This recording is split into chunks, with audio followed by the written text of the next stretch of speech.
Do you see the woman standing alone in the rain by that gate? Good.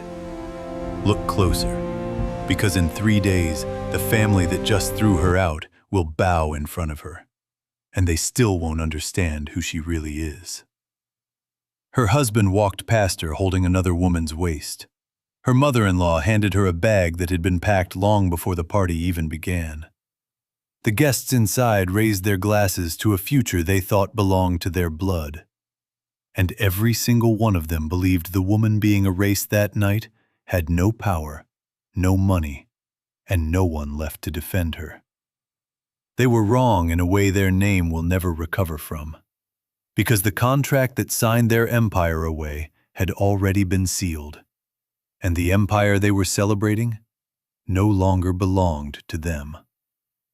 By the time the thunder rolled over that estate, every chandelier lighting their party, every account they thought would save their pride, every glass they had just toasted with, all of it already answered to one quiet woman they had spent 7 years treating like she was nothing. But to understand how a room full of powerful people could go completely silent in a single breath, you have to understand the woman they refused to see. Her name was Amara, and what they had just thrown into the rain was already theirs. And on the night everything broke, the Adebayo estate was shining like it had no secrets at all. Music floated across the courtyard. Black cars lined the driveway. Servers moved through the hall with silver trays. The chandeliers glowed above old money, pressed suits, diamond bracelets, expensive perfume, loud laughter, and the kind of pride people wear when they think disaster has finally passed them by. The Adebayo family had spent years pretending they were still untouchable. From the outside, they looked like royalty. They owned factories, warehouses, transport routes, farmland, a respected family brand, and enough real estate to make ordinary people stop and stare from the gate. But wealth has a sound when it starts dying. It grows thinner, colder, more desperate. And behind the polished walls of that estate, the Adebayo empire had been bleeding for years. That night was supposed to be the night they survived. A mystery investment group had stepped in at the last moment. The company's debts had been covered. Their flagship properties had been protected. Their family name had been spared public disgrace. The newspapers would call it a rescue. Their friends would call it a comeback. The family would call it proof that they were still chosen. And standing at the center of that celebration was Madame Saad Adebayo, draped in silk and gold, with her chin lifted, like the whole city should be grateful she still existed. She raised her glass. The room obeyed. "To second chances," she said, smiling the smile of a woman who had already forgiven herself for everything. "To legacy, and to the invisible hands wise enough to recognize the value of the Adebayo name." The guests laughed softly and lifted their glasses with her. Invisible hands. If only she had known. Near the back of the room, beside a tall window dressed in velvet, stood Amara. She was wearing a simple dark dress. No glitter, no display. No effort to compete with women who measured their worth in labels and noise. She stood quietly, one hand resting around a glass she never drank from, the other folded near her waist, where her fingers brushed the small brass key she kept with her almost everywhere she went. No one at that party noticed the key. No one ever noticed the things that mattered most about Amara. They noticed what she didn't wear. They noticed where she came from. They noticed the softness in her voice and mistook it for weakness. They noticed how rarely she defended herself and decided that meant she had no power. For 7 years, the Adebayo family had treated her like a mistake their son had made in public. She had married Kelechi Adebayo when love still sounded honest in his mouth. Back then, He had smiled like a man who wanted peace more than applause. He had taken her hand in small places, spoken to her gently when no one was watching, and made her believe that maybe she had found the one corner of this world where she would not have to prove she belonged. But families like his do not lose their arrogance simply because their son falls in love. To his mother, Amara was never a wife. She was an interruption, a mechanic's daughter, a village girl with quiet manners, a woman with no impressive family surname, a woman who did not arrive with connections, contracts, or the kind of polished background that looked good in magazine profiles. And when the Adebayo fortunes began to crumble, they needed someone to blame. It is a cruel thing about frightened people. They often punish the person who stays calm. Amara stayed calm through everything. When accounts started failing, she stayed calm. When Kelechi started coming home bitter and short-tempered, she stayed calm. When Madame Saad sharpened every dinner conversation into an insult, she stayed calm. When relatives whispered that Amara had brought bad luck into the house, she stayed calm. That calm offended them. Because when a weak man is falling apart, the woman who does not fall apart with him begins to look dangerous. Then the front doors opened. Every head turned. Kelechi walked in, wearing a tailored charcoal suit and the smile of a man trying too hard to look wanted. On his arm was Naira, the family's image consultant, the woman who had been hovering around their affairs for months, always with a fresh idea, a polished sentence, and eyes that stayed on married men half a second too long. He did not walk in beside his wife. He walked in beside another woman. The room felt it immediately. Not because anyone was shocked by betrayal. Rooms like that are built on betrayal. No, what caught the air in everyone's throat was the boldness of it, the public disrespect, the fact that he did not even try to hide it anymore. Naira laughed at something Kelechi whispered to her. His hand rested on her back like he had forgotten who was standing in the room. Amara watched them from across the hall. And there are moments in life when the heart doesn't break all at once. It simply understands. That was one of those moments. Madame Sade moved first. She crossed the floor with the slow confidence of a woman who had rehearsed cruelty in her mind before performing it out loud.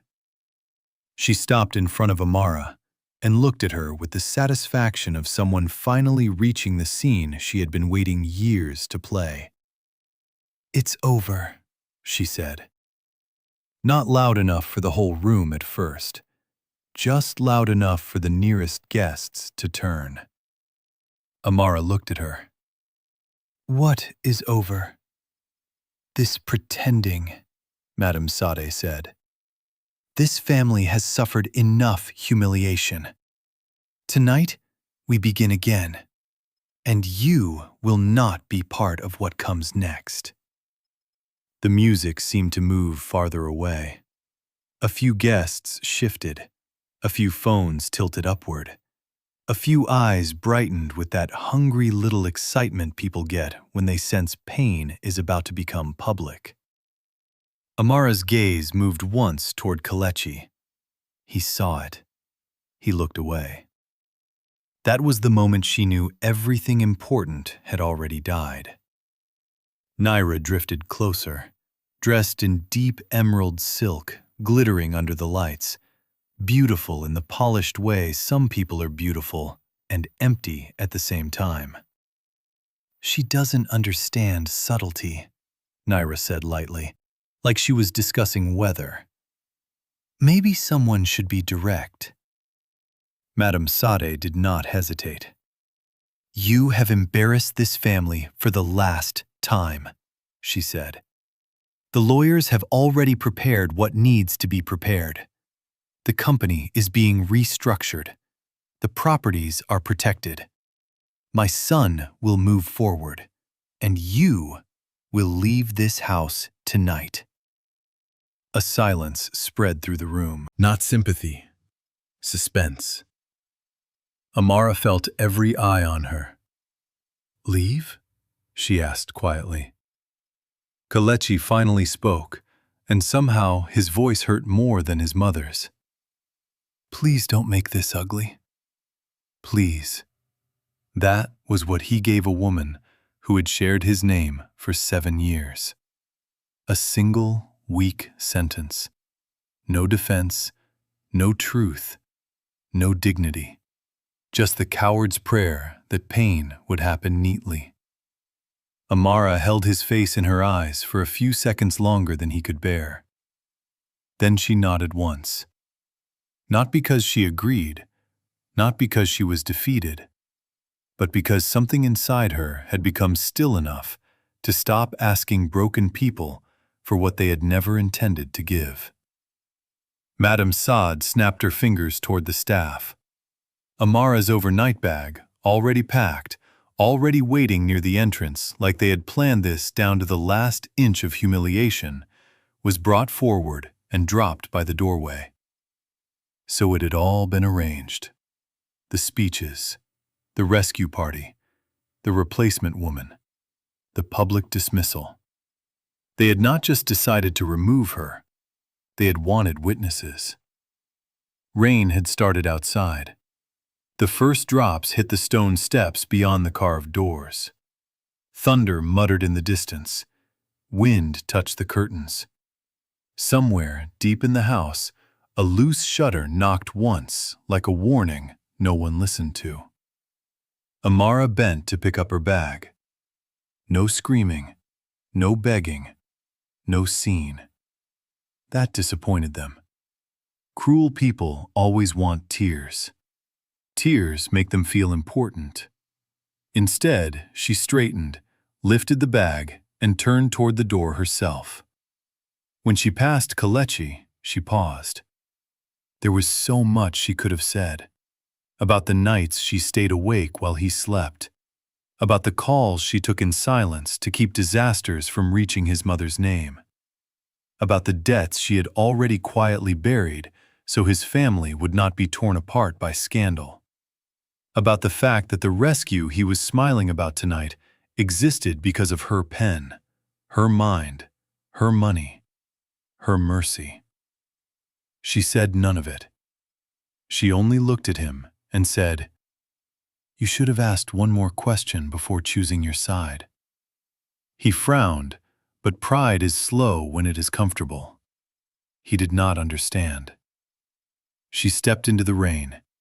The night air was cold, wet, and honest. Behind her, the hall still glowed with money and perfume and borrowed confidence.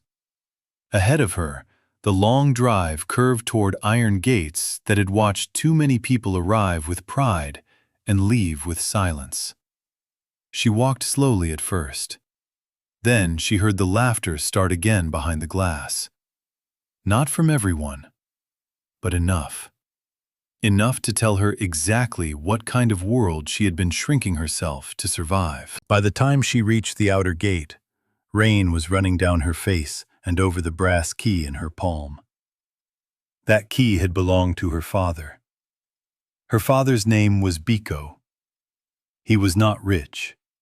He was not educated in grand schools. He did not wear status on his shoulders. But he understood machinery, weight, timing, and human character better than men with titles twice as long as their conscience.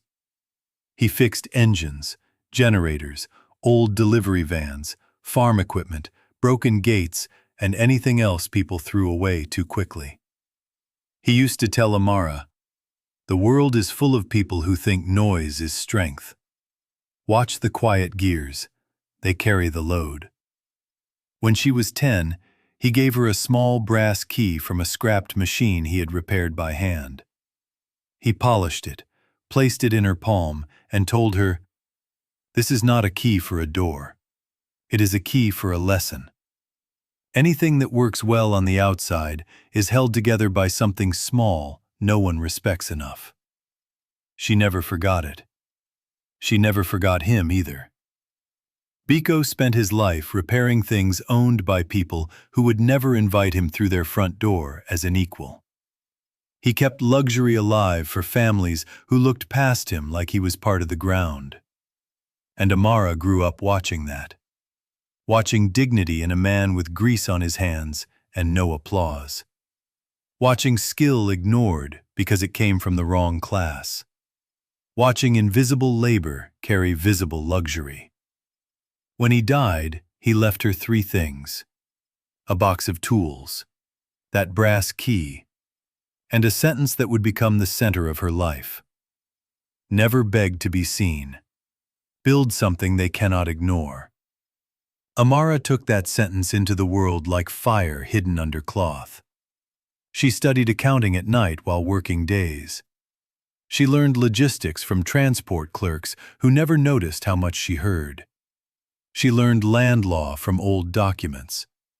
She learned how companies borrow, how companies hide, how companies collapse, and how companies can be quietly owned long before the loudest people in the room realize what has happened. She learned that men in glass offices were often not wiser than her father, only louder. Years passed. She bought small things first, 1 lot, then 2, then a struggling transport route no one believed could be revived, then storage, then cold chain facilities, then farmland, then a processing plant, then debt. Debt is where real power often hides. People boast about buildings because buildings can be photographed, but debt sits quietly in folders and changes entire bloodlines without raising its voice. Amara became very good at buying what proud families were too arrogant to understand. She built through holding companies, through silent signatures, through disciplined patience, through evenings no one knew she was spending with lawyers, board members, analysts, and operators in rooms that did not care what her maiden name had been. By the time she married Kelechi, she was already wealthier than any man his family would have proudly introduced at their table. She never told them. Part of her kept the secret for practical reasons. Visibility attracts greed. But the deeper reason was sadder. She wanted, just once, to be loved before being measured. She wanted someone to choose her without the glow of her power doing the work for them. So she stayed small where they could see her, simple where they could judge her, quiet where they could misinterpret her. And the empire grew anyway. Warehouses, export corridors, technology systems, ports, land, financing arms, distribution contracts. A private investment network hidden behind companies with plain names and boring paperwork. It was not luck. It was years of intelligence performed in silence. And when the Adebayo family began sinking under debt, Amara saw it before the banks did. Bad expansion, vanity projects, over-leveraged properties, money bleeding into image, money bleeding into appearances, money bleeding into men who thought posture was leadership. Madame Sade believed reputation could outstare mathematics. Mathematics never blinks. Kelechi, raised to inherit importance, discovered far too late that inheritance can arrive hollow. The company was unstable. Suppliers were restless. Private obligations had multiplied. Staff salaries had begun to strain.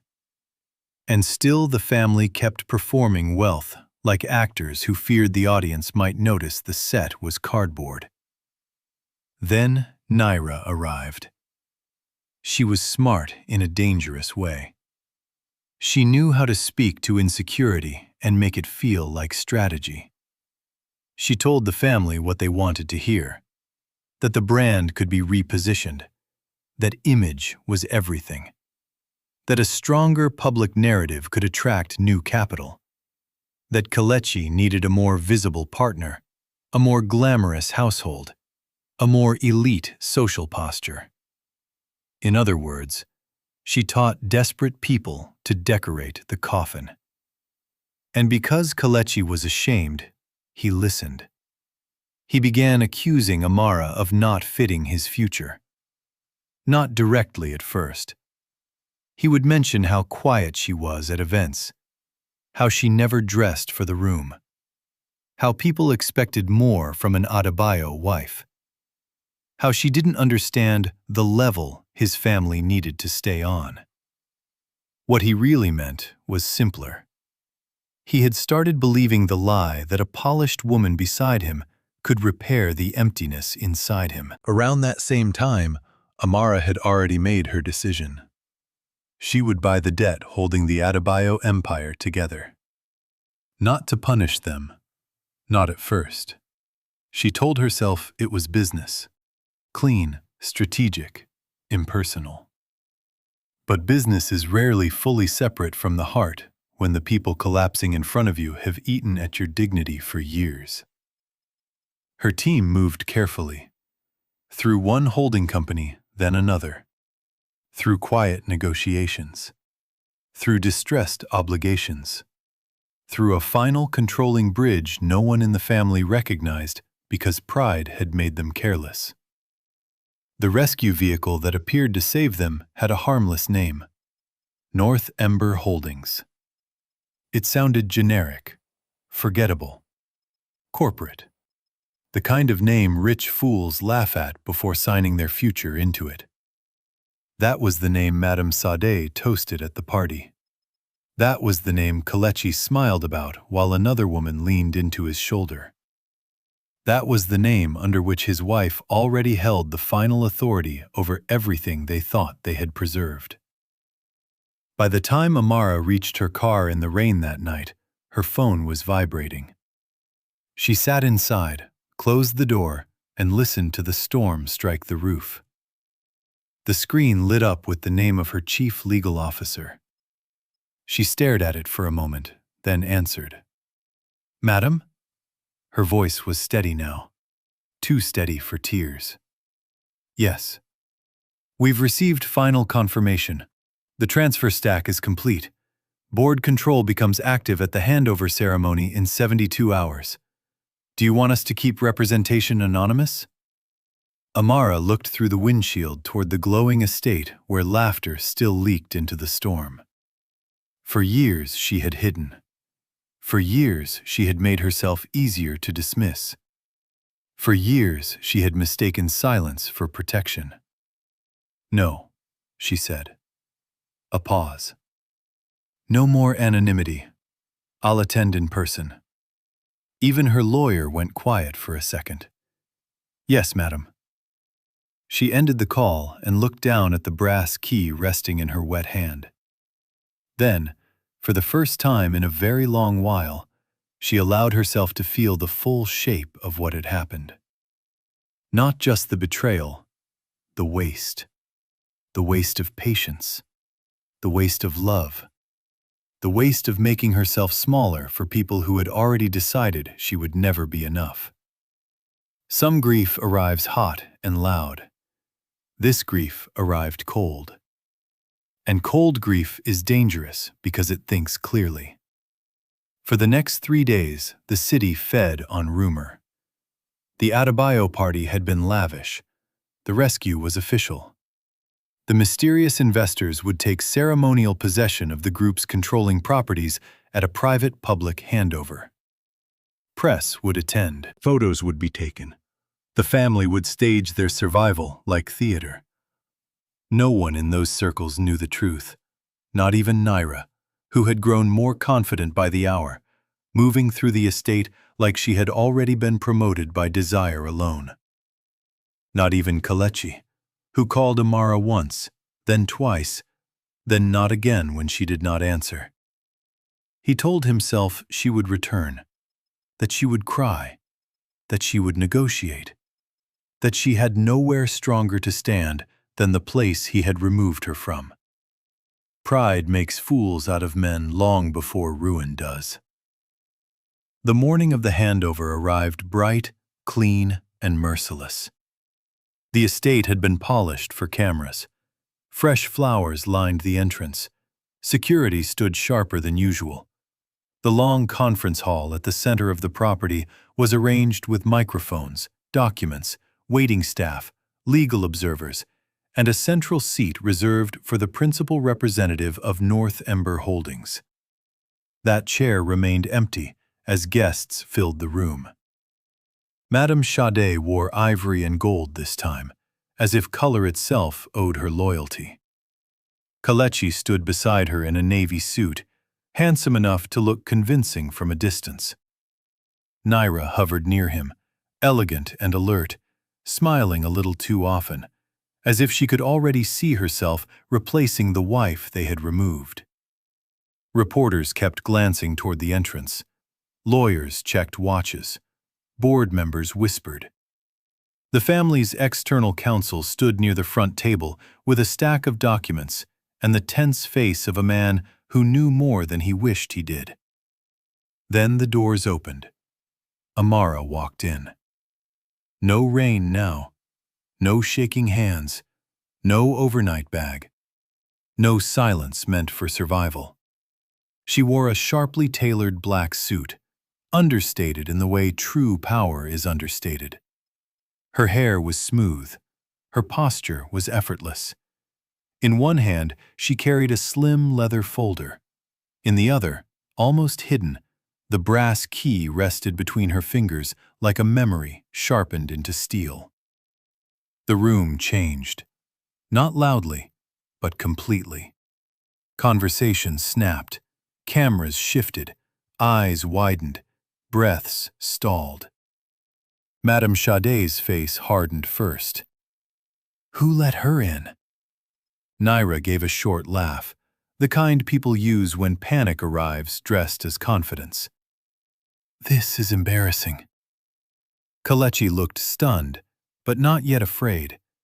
He still had not understood the scale of his own ignorance. He stepped forward. Amara, this isn't the time. She kept walking. Past him. Past Naira. Past the eyes that had watched her leave 3 nights before. She stopped beside the central chair. The family's external counsel, old Mr. Falarin, a man who had spent decades protecting the Adebayo name, rose slowly to his feet. He looked pale. Mrs. Adebayo, he said carefully, and then corrected himself with the strain of a man adapting to reality in public. Ms. Amara Okonkwo, principal beneficiary and controlling authority of North Ember Holdings. Silence hit the room like dropped iron. Kelechi blinked. Naira's smile disappeared. Madame Sade did not sit. She did not breathe. She simply stared.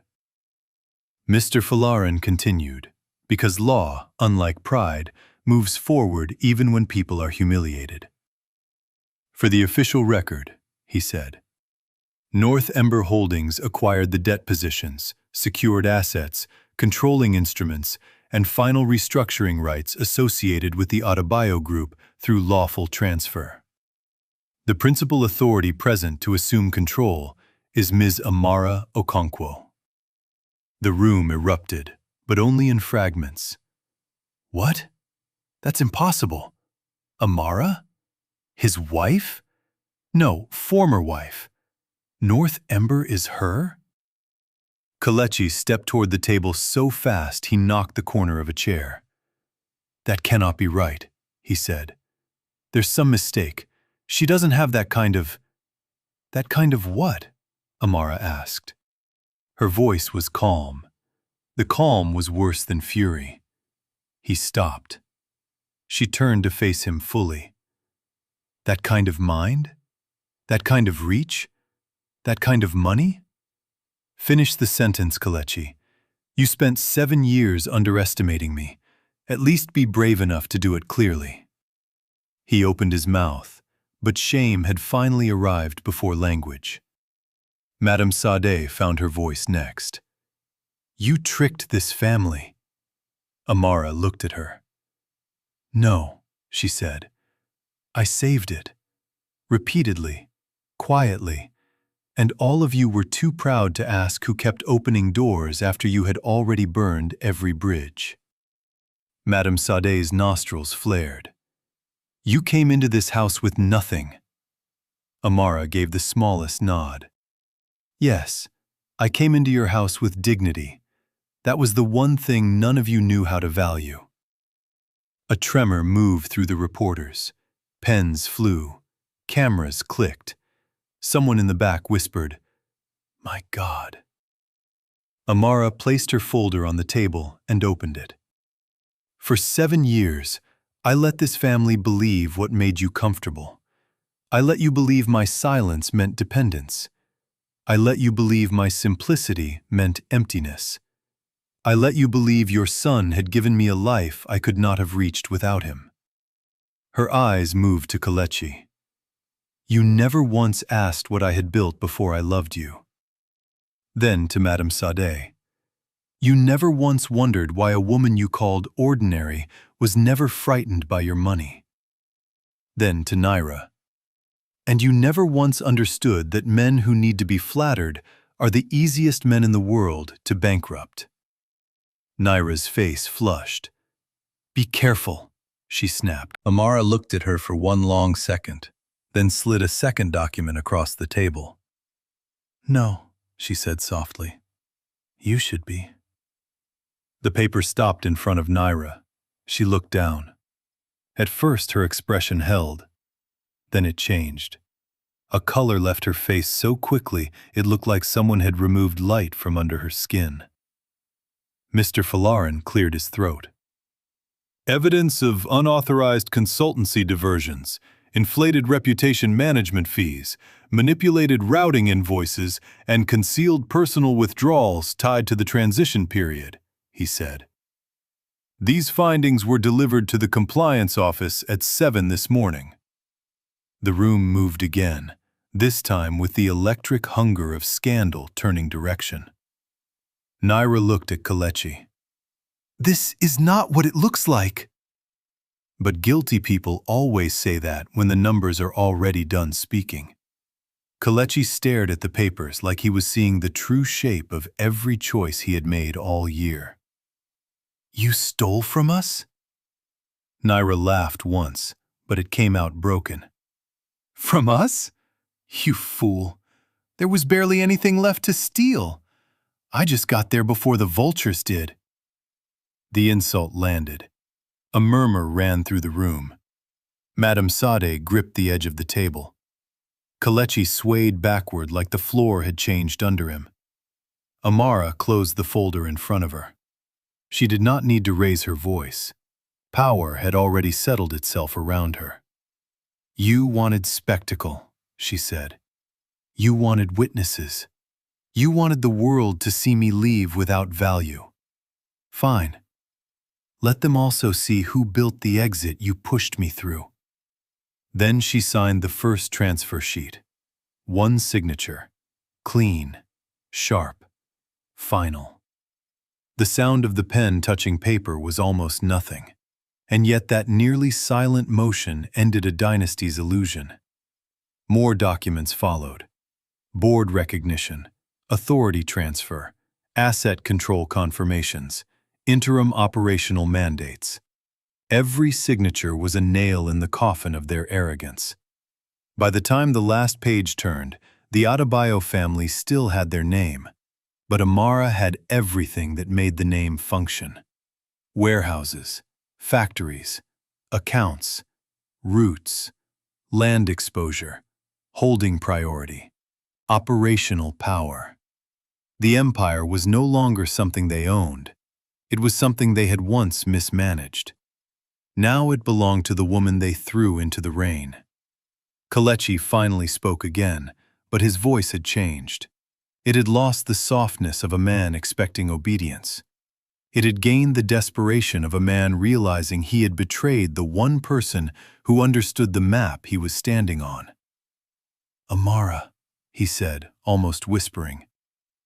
Why didn't you tell me? She looked at him with a sadness so clean it was almost unbearable. Because I wanted to know whether you would still know my worth without being taught by my balance sheet. He closed his eyes. That sentence hit harder than any public humiliation could have, because it revealed the real poverty in the room. Not financial poverty, moral poverty, emotional poverty. The poverty of men and families who can only recognize value once it has been stamped, counted, or televised. Amara gathered her documents. The reporters wanted more. The board wanted clarity. The lawyers wanted process. The family wanted rescue from the truth. They would have none of it from her in that moment. Before leaving the head table, she turned once more toward Madame Sade. There is one thing I want you to understand, she said. I did not buy this empire because I wanted revenge. I bought it because I knew exactly how fragile it was, and I knew you would destroy hundreds of workers before you ever admitted your pride had failed. Those people matter more to me than your family's image ever will. Then she looked at Kelechi. And as for you, the cruelest part is this. I would have helped you without taking any of this, if you had ever once chosen honesty over vanity. No one moved. No one had anything left strong enough to challenge the truth. Amara left the hall the same way she entered it, upright, unhurried, unchased. But the story did not end there. Truth is not only the moment it is spoken. Truth is what keeps happening after the room goes quiet. In the days that followed, the city feasted on the story. The wife they dismissed, the empire she owned, the family that celebrated a rescue without realizing they were toasting the woman they had humiliated, the consultant exposed for siphoning money, the heir who could not recognize power unless it glittered. And once ridicule enters circles built on status, it spreads faster than sympathy ever does. Invitations stopped arriving for Madame Sade. People who had once praised her posture began remembering her cruelty instead. Her calls were answered later. Then, not at all. Naira vanished from the social scene almost overnight. New clients avoided her. Old allies denied closeness. Fraud has a smell that expensive perfume cannot cover for long. Kelechi suffered worst in private. Because public embarrassment heals faster than self-knowledge. For the first time in his life, he had to sit with a truth that would not flatter him. He had not been abandoned by a lesser woman. He had betrayed a greater one, a greater mind, a greater spirit, a greater builder. And he had done it for applause from people who disappeared the moment the numbers changed. He came to see Amara 2 weeks later. Not at the estate, not at the old family offices. He found her at one of the inland logistics centers she had built years earlier, a place alive with motion, purpose, labor, forklifts, dispatch calls, inventory systems, and honest work. No chandeliers, no pretense, just structure, function, progress. She was standing on an upper walkway reviewing shipment maps when he approached. He looked smaller somehow. Not physically, spiritually.